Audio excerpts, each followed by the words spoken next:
In 1850, the third year of Kai, Jinta, now known as Jinya, is sitting across from Mr. Sugaya, who hired him to kill a demon that's been after his daughter for a while. Then that cocky girl keeps eyeing Jinya and tells him to leave, calling him a worthless guy who's just after easy money. Jinya doesn't argue. He doesn't flinch. He's not here for impressing her. He's just here to get paid after killing the demons. That night, tension crackles like electricity. Outside her room, Miyaka talks with Zenji, the family servant. She keeps telling him that she's okay and doesn't need his help, but he has a comforting presence. He reassures her until she becomes vulnerable and starts pouring her emotions. From what she says, it's obvious she has daddy issues, like any kid who doubts their father's love. But her father, he really cared. He's afraid of losing her. That's why he hired Jinya to kill the demon she sees every night. Then it happens.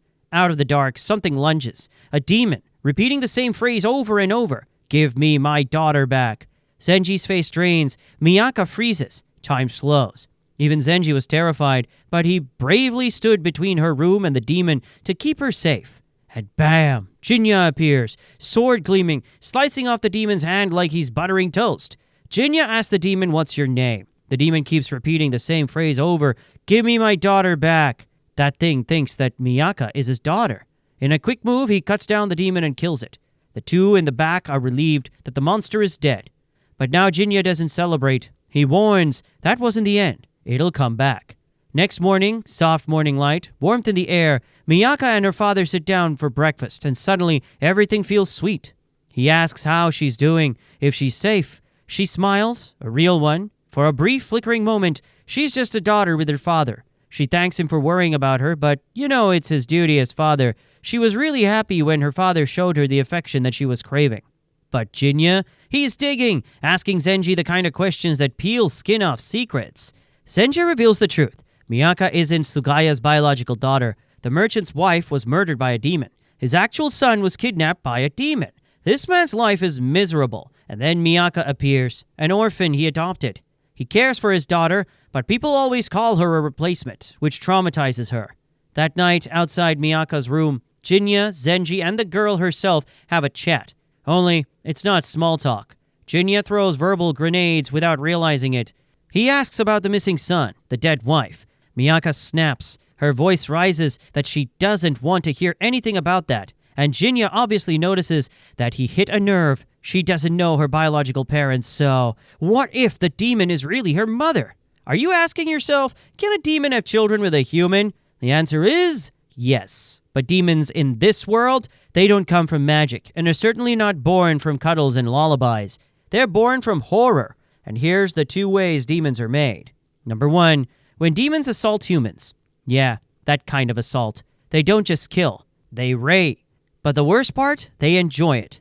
It's how some demons are born, through force, pain, and pure evil. Not every monster wears claws. Some wear a smile when they break someone. And second, from raw emotions, grief, rage, loneliness. When those feelings fester and rot inside a person, they sometimes grow into something real, a demon. Just like in Jujutsu Kaisen, curses are born from negative emotions. These demons, too, are manifestations of human pain. Plus, they come in ranks. Last episode, we saw high-level demons. Smart, powerful, they could speak, think, plan. But this episode, we get the opposite. A weak demon, one that can't even think, just repeating only one phrase. So demons aren't just monsters. They're what happens when the human soul breaks.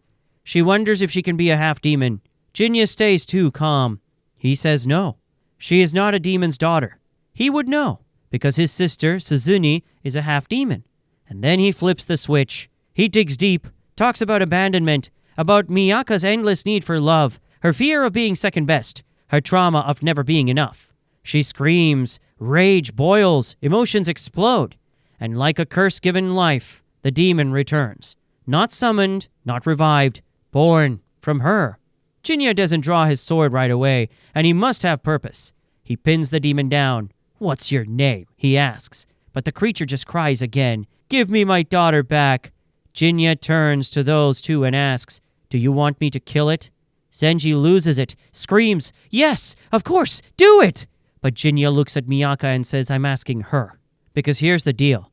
If Miyaka doesn't choose to let go, this demon, this emotional parasite will never die. It'll keep coming back, feeding, thriving. And Miyaka, She breaks. She cries. Says it's her fault. That she is disgusting. That she created a monster. And that she doesn't deserve love. Jinya says nothing. Because healing, it's not loud.